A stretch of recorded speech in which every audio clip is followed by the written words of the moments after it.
Hey, it's God's Comic Brad Stine, and we are going to talk about the horrible commercialization of Thanksgiving. But first, a word from our sponsor.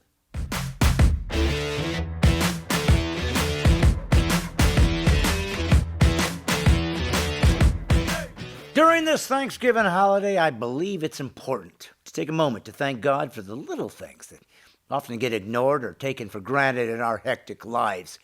You know, the original Thanksgiving, of course, was the Pilgrim Celebration Feast, thanking God for His grace and get them through this incredibly difficult winter of which they were ill prepared.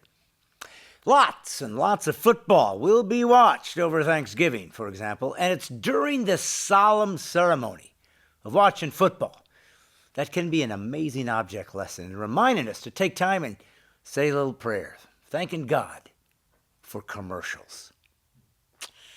If you're puzzled by why I believe you should be thankful for commercials, then you're just proving my point that we as Americans often neglect to realize the crucial theological principles set forth in the scriptures that states what Satan meant for evil, God uses for our good.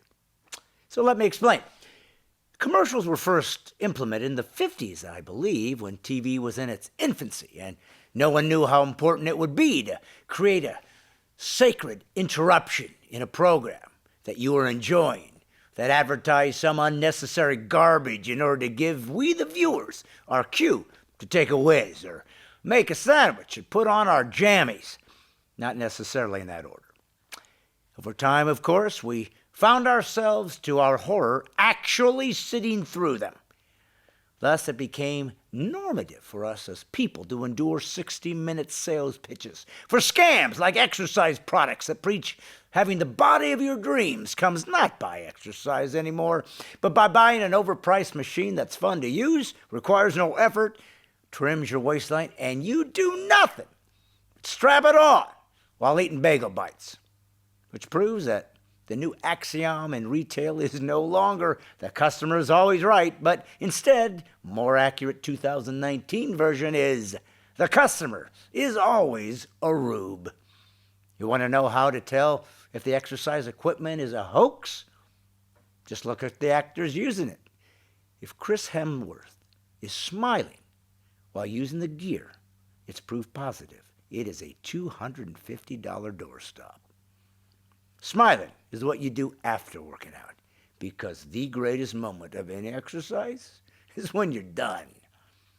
But people, we should be thankful for these serendipitous commercials crammed down our cranium, singing the praises of waffles in a toaster and overpriced insurance with outrageous deductibles to give you peace of mind while your house is blowing up around you.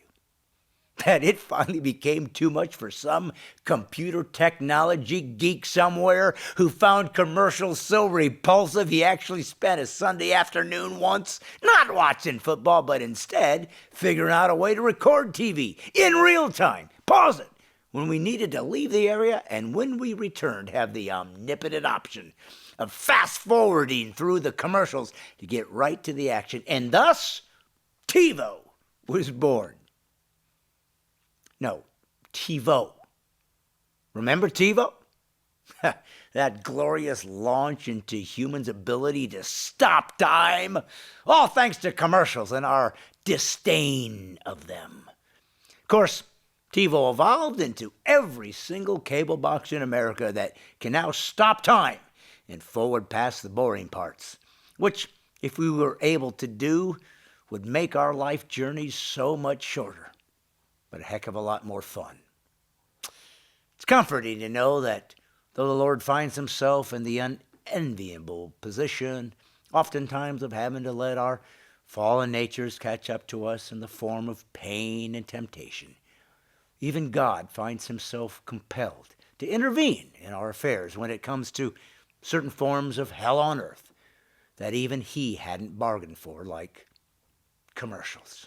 So, I wish everyone a happy and grateful Thanksgiving, but be sure and use your TV program recording device in whatever flavor you prefer to save yourself aggravation, and maybe take a moment to bow your head and give a quick shout out to the Lord and Savior Jesus Christ, who, if TV was around in his day, I believe would have like that fruitless fig tree, found the desire to curse and damn commercials a tough temptation to dodge. Very probably would have been one of Satan's most devious temptations in the wilderness. Turn this stone to bread? Nah, Satan. Throw yourself down from here? No, Satan. Worship me? No, Satan. How about if I eliminate commercials for eternity? Ooh, let me do some prayer and fasting and get back to you. Remember, the Lord was human. Happy Thanksgiving. And if any of you out there think that that was irreverent, put a helmet on. God can take a joke. Hi guys, I know what you're saying. Oh, look, Brad Stine's back. I remember my grandfather used to tell me about him before they had videos, when they used to have to use cave drawings to describe his show. I didn't go anywhere. It's just, I didn't realize social media was actually a thing. Guess so. So listen, like and subscribe to my channel. It's fun to have a channel. Hit the notification bell so you get all your updates. And watch one of these videos. Me, I gotta go get my walker. Start writing some new material. Of course, I use a telegraph.